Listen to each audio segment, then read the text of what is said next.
पास जाऊंगा। प्रभात जी, क्या कुछ हुआ निस्तारण आपका कि नहीं? जी, अभी हाल में कुछ नहीं। एक बैठक प्रमुख सचिव के यहाँ हुई थी। सर्वप्रथम आपको जो है बहुत बहुत आभार दोबारा इस मंच पर अवसर देने के लिए। और बड़े सौभाग्य का विषय है कि आदरणीय पूरे देश में एक पेंशन के नाम पर रोशनी उकेरने वाले पेंशन पुरुष मौजूद हैं। आज हमको प्रणाम करते हैं। विक्रम भाई को भी नमस्कार।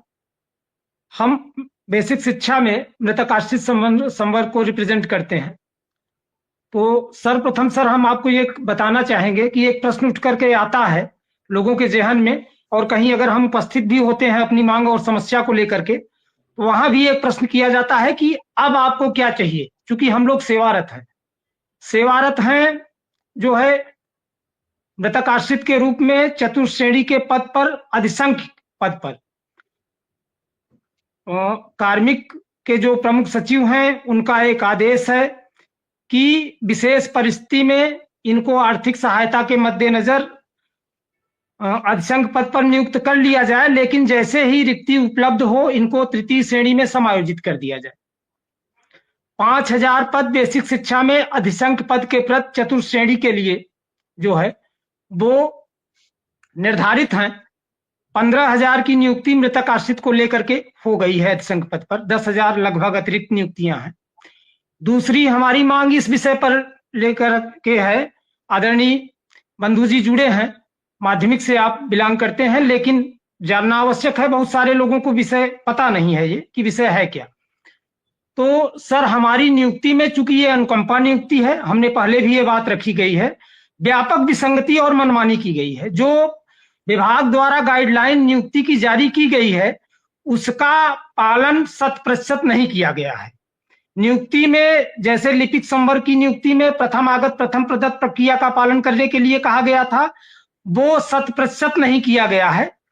ये बात मैं लिख करके भी आ रहा हूं और कहीं भी किसी भी पटल पर मैं उपस्थित होता हूं तो कहता भी आया हूं। पदों की असमानता है। जैसे किसी जनपद में 2 दर्जन नियुक्तियां हुई हैं, ब्लॉक संसाधन केंद्रों पर नियुक्ति की व्यवस्था थी।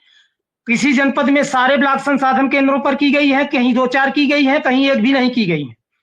साथ ही साथ हम जो योग्य कर्मचारी हैं इनकी ना तो कोई सेवा कार्य नियमावली बनी है, ना ही इनके पद सृजित हैं। हमारी मांग केवल और केवल एक है, जो कि तमाम शिक्षक संगठनों की है, कि जो बड़ी संख्या वाले विद्यालय हैं, आज तो तमाम पीएम श्री, अटल आवासीय और कंपोजिट विद्यालय, संविलियन विद्यालय चल रहे हैं, तो जो बड़ी संख्या वाले विद्यालय हैं अब वहां पर अगर शिक्षक जो लाख सवा लाख रुपए सैलरी पा रहे हैं, अगर वो क्लर्कियल वर्क कर रहे हैं, तो वो कार्य अगर एक मृतक आश्रित कर्मचारी कर पाने में सक्षम है योग्यता से या उसकी इच्छा है, तो उससे करवाने में परहेज क्या है। दूसरी चीज ये है कि हम लोगों का ये प्रकरण चलता रहा, हम लोगों की समस्याएं ऑन पेपर चलती रही, और विभाग ने ब्लॉक संसाधन केंद्र से लेकर के सर्व शिक्षा अभियान में आउटसोर्सिंग संविदा के जरिए आधे दर्जन, एक एक दर्जन नियुक्तियां कर डाली। तो अगर एक अवसर था मृतक आश्रित के रूप में योग्य कर्मचारी जो थे, पढ़े लिखे दक्ष थे, उनको एक तरफ आपने बट्टे खाते में नियुक्त करके बगैर सेवा कार्य नियमावली के, बगैर सृजित होने के छोड़ दिया है उनको। ये न वो हम लोग मल्टीपर्पज यूज हो रहे हैं। कर्मचारी अपने क्षमता के आधार पर सेवा दे रहा है, कोई विद्यालय में है, कोई कार्यालय में है, किसी को किसी कार्य में लिया जा रहा है, किसी को किसी कर्मचारी को पता भी नहीं है कि उसे क्या करना है।